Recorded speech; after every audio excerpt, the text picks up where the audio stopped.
Welcome to this video on the Indian legal framework, where we will explore Doctrine of Presumption of Constitutionality, Sugar Control Order 2025, Draft Digital Personal Data Protection, DPDP Rules 2025, Information Technology, IT Act 2000, Rights of Persons with Disabilities, RPWD Act 2016. A fundamental principle is the doctrine of presumption of constitutionality. Legislative enactments are presumed valid unless proven otherwise beyond a reasonable doubt, placing the burden of proof on the challenger.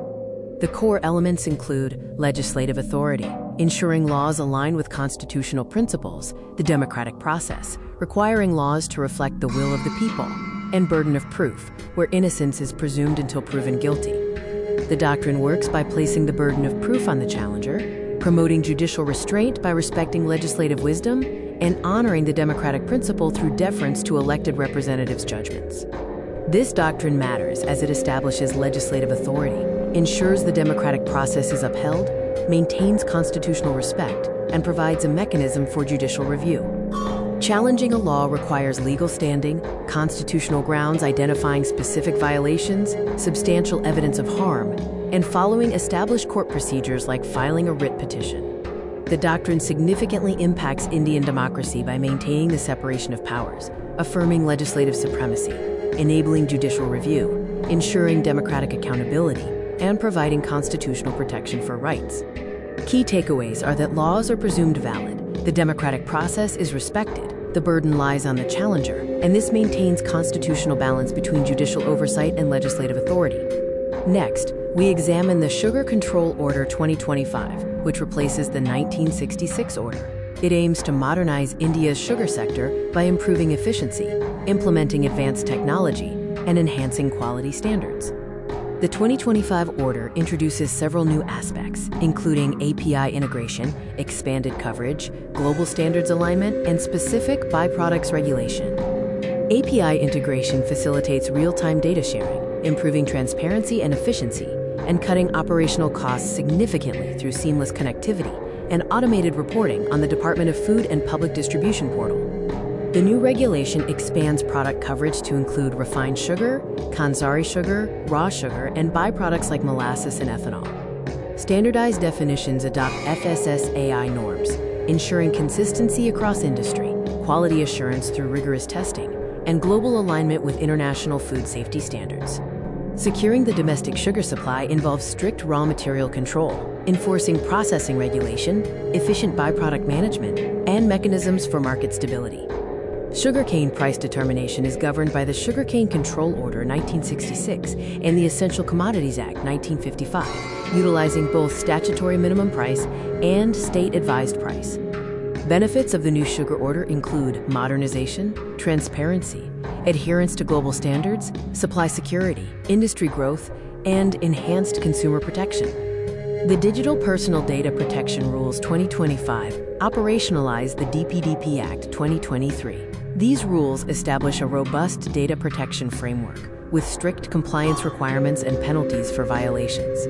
The core objectives of the DPDP rules are to empower citizens, prevent data misuse, and enhance trust in digital transactions and data handling. The Ministry of Electronics and Information Technology, MINITI, acts as the nodal agency responsible for policy implementation, the regulatory framework, and stakeholder coordination. Key framework components include informed consent, strict protocols for data processing, protection of user rights, and a robust grievance redressal mechanism. Individual rights protection includes data erasure rights, user-friendly grievance mechanisms, detailed consent management, and comprehensive personal data control. The framework aims to balance innovation and regulation by providing startup support and MSME benefits, reducing compliance costs, encouraging innovation growth, and establishing clear accountability measures. Accountability mechanisms include mandatory annual audits, conducting impact assessments for high-risk processing, continuous compliance monitoring, and active regulatory oversight by authorities. The digital-first approach offers benefits like aligning with global best practices, incorporating stakeholder feedback via MyGov, transparent grievance redressal, and efficient digital adjudication processes.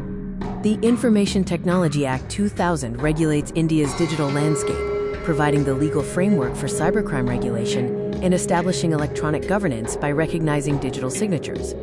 The Digital Recognition Framework grants electronic records legal status and digital signatures validity, ensuring parity with physical documents and establishing legal authentication standards. The scope of application for the IT Act covers government bodies, private companies, electronic records, communication networks, digital platforms, and cross-border data. Expanded cybercrime coverage includes child pornography prevention, addressing voyeurism offenses, enhancing identity theft protection, and imposing substantial privacy breach penalties.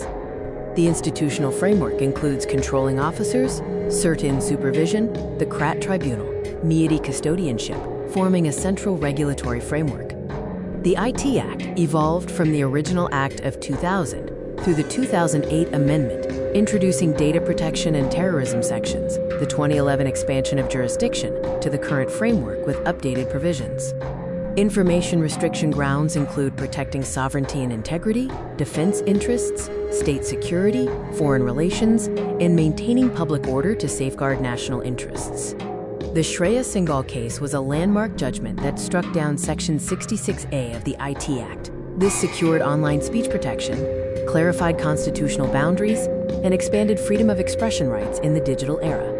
The Rights of Persons with Disabilities Act 2016 replaces the 1995 legislation and incorporates principles from the UN Convention on the Rights of Persons with Disabilities.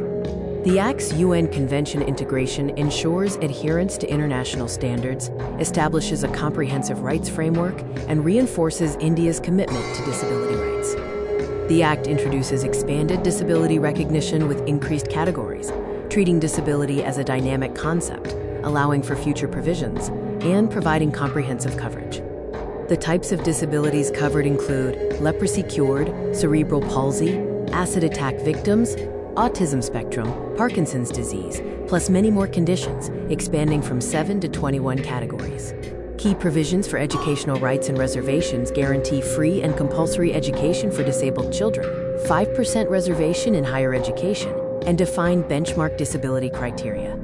For employment and accessibility, the Act mandates 4% job reservations, establishes benchmark criteria, requires accessibility requirements for workplaces, and enforces building compliance.